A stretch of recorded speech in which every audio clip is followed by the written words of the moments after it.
So I got my WonderCon badge in the mail, and as you can see, for the second year in a row, it says professional. So that'll be a lot of fun. That is next weekend. So the video won't be next weekend because I gotta go to it, and then I can make a video about it. But yeah, it should be the following weekend. There should be a video, and depending on how good WonderCon is, it could be the next two videos. Who knows?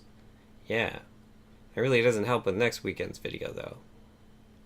Nor does it help with this weekend's video. Roll the thing.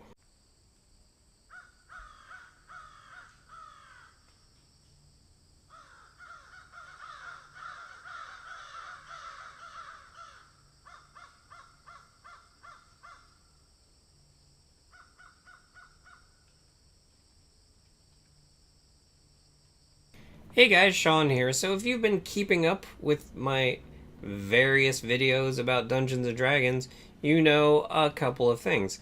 I started on a second campaign about, well, let's see. We just had session 12, I think, and we did take some time off.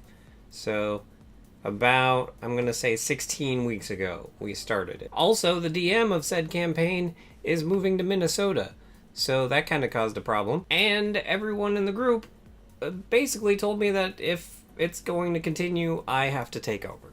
So let me tell you what happened this last Wednesday. So quick, long story short, as far as the campaign we've been running is concerned, there is a human civilization, there is an elf civilization, and the elves have started attacking the humans, and we were a bunch of mercenaries of all different sorts of races, which really made our DM mad because he wanted us to be either humans or elves, and then we all came in with a whole bunch of different races.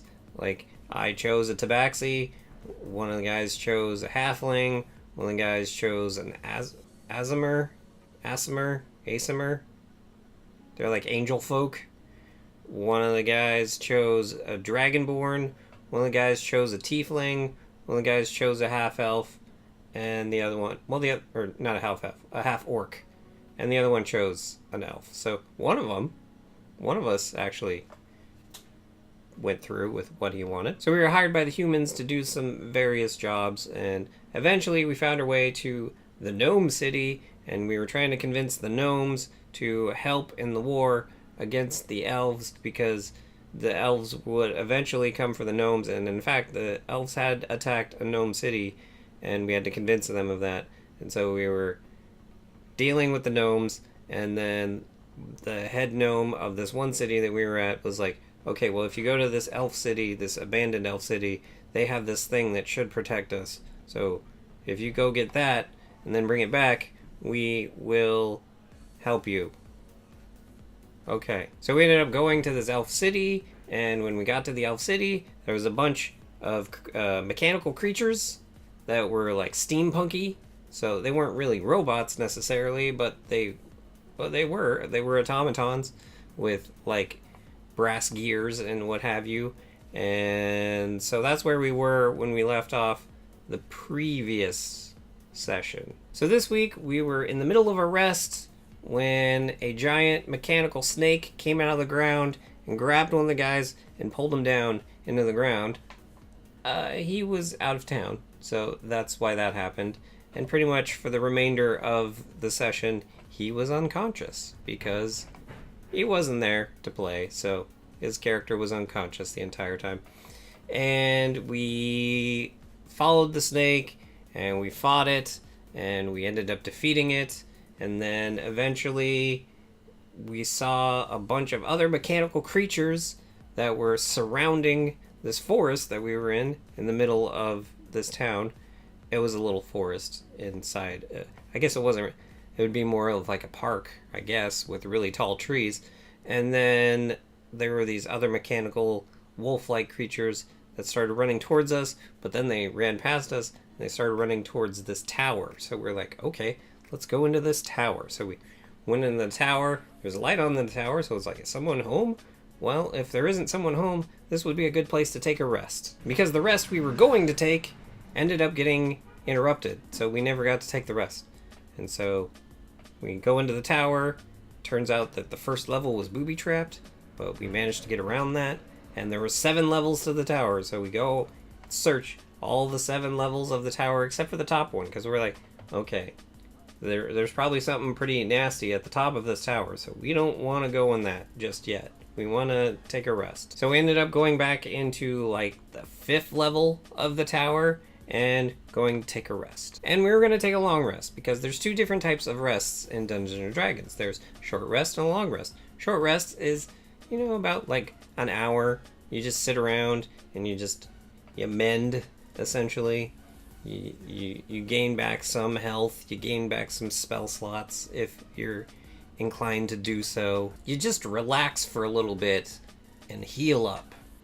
And then a long rest is generally 8 hours. It's going to sleep for the night. And that resets everything. That refills your health points and gives you all your spell slots back. And it's the reset button. And generally, if you're out in the wild and you're not like in an inn or somewhere, you have to have someone who stays awake in shifts to keep an eye on everything, to make sure that you don't get ambushed. And when someone does that, they do something which is known as rolling a perception check, which you're keeping an eye on everything. You're perceiving what's going on around you, and you do that by rolling a d20, and then everyone has a perception modifier, and whatever you get, whatever the DM has set the level at, if you get above it, you're fine, or whatever the DM chooses, and if you get below it, something happens, or something, depending on what the DM decides. So our lookout didn't do so good. Really botched this perception roll.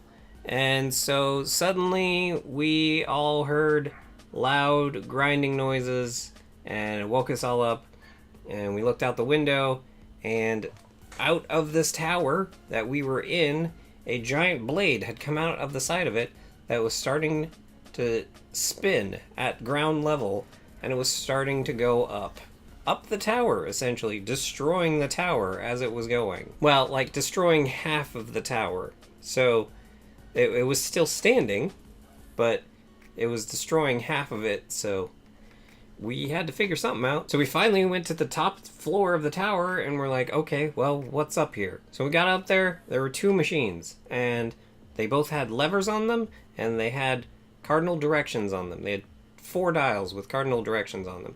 So earlier, I had found a scroll or something, I can't remember exactly what it was, but I had found a set of cardinal directions. There were 6 sets of cardinal directions, and it was like 3 points north, 2 points south, 5 points west. It was like that. And so we eventually figured out that we had to put 4 of them on this one, and then 2 of them on this one, and then pull both the levers at the same time. And, well, okay, so we tried doing on one of them, and what that did was open a portal into the ocean. And so then ocean water started spilling in, and then we were like, oh no, and let go. And when we let go of the lever, that closed the portal. So as soon as this started happening, I was like, oh crap, I see what's happening here. Now, as far as I knew, we still had 1 more session after this, which would be next week, before I end up taking over. But as soon as that first portal opened, I was like, oh, I guess we don't have 1 more week. And sure enough, once we got the right coordinates put in on the machine and both levers pulled, a portal opened up to an empty plane, and 2 of the guys went through. The orc threw the incapacitated halfling through, and they tried to come back and they couldn't. And so then it ended up getting down to 3 of us. I was holding on the lever still, and we eventually figured out if we hang some heavy stones on this lever, it should keep it down, because once it goes up, it closes the portal. So we did that. The 2 of them ran through, and then as I was trying to get through, the portal closed. Because my character can't continue in the campaign. I'm going to be doing everything else, so I can't be controlling a player character too. And so then after that, everyone was asking the DM, what happens next? And he's like, I don't know. That's not up to me. So yeah, I took that opportunity to make a slight adjustment in that I said that when they looked back through the portal to see my character trying to get through it, a spot opened up behind him and some tendrils came out and grabbed him and pulled him into the spot, and then that closed, and then they saw the portal closing. Because, okay, so my character was a warlock, and the thing with warlocks is they make a deal with a demon or a fey creature or just some otherworldly being, and then that otherworldly being is what gives them their powers. Like, it's what gives them the ability to cast spells and stuff.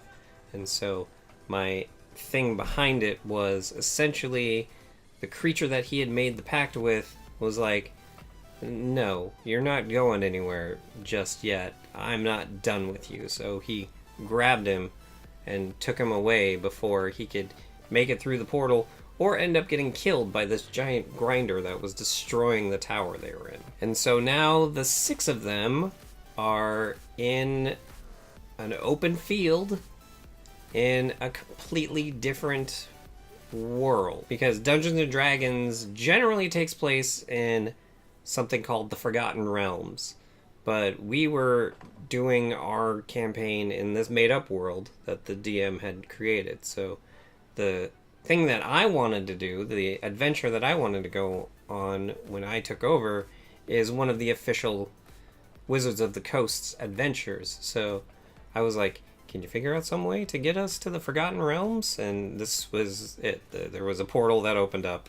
Now they're in the Forgotten Realms. So now I don't have to create a whole bunch of stuff because Wizards of the Coast already did it for me, so that's great. But yeah, now essentially they're in a world they've never been in before. They don't know anybody here. They don't know any of the culture. They don't know any... They know nothing, essentially.